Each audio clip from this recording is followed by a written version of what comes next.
La nouvelle nourriture ne peut être prise que lorsque l'ancienne est sortie de l'estomac. Tout est bon avec modération. Que la nourriture soit le médicament et que le médicament soit la nourriture. Très souvent, le meilleur remède est de s'en passer. Si vous êtes de mauvaise humeur, allez vous promener. Si vous êtes toujours de mauvaise humeur, allez faire une autre promenade. Une alimentation excessive provoque des maladies, et toutes les maladies commencent dans l'intestin. Toute excitation ou forte manifestation de sentiments est dangereuse. En tout, une transition lente d'un état à un autre est importante. Lorsqu'on est en état de faim, on ne doit pas entreprendre de travail.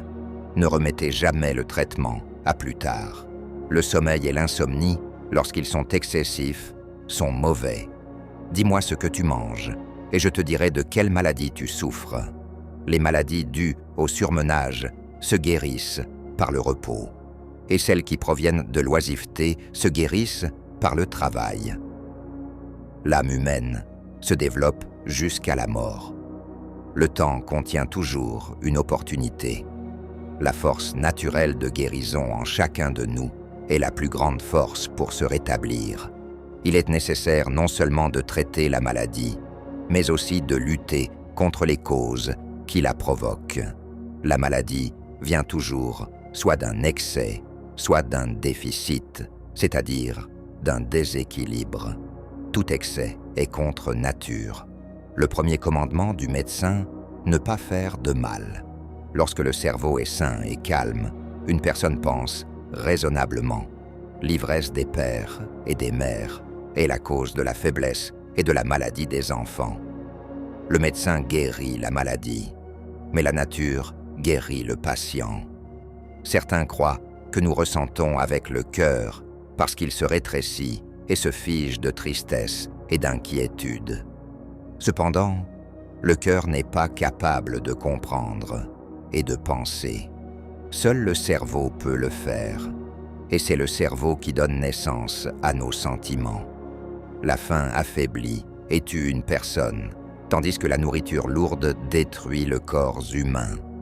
Par conséquent, vous devez rechercher un juste milieu. Désespéré, le malade se rapproche de la mort, tout comme les drapiers nettoient le tissu en le faisant tomber de la poussière. La gymnastique nettoie le corps. Ce qui ne peut être guéri avec des médicaments, on le guérit avec un couteau. Ce qui n'est pas guéri par le couteau est guéri par le fer rouge. Ce qui ne peut être guéri par le fer rouge doit être considéré comme incurable. Le travail, la bonne humeur et la recherche de la perfection et de la connaissance conduisent à des résultats qui ornent la vie. Ni la satiété ni la faim ne sont bonnes si l'on transgresse la mesure de la nature. Déclarez le passé, diagnostiquez le présent et prédisez l'avenir. L'oisiveté est la source de tous les vices. Là où il n'y a pas d'oisiveté, il n'y a pas de mal. Une fatigue fréquente et sans cause laisse présager une maladie imminente.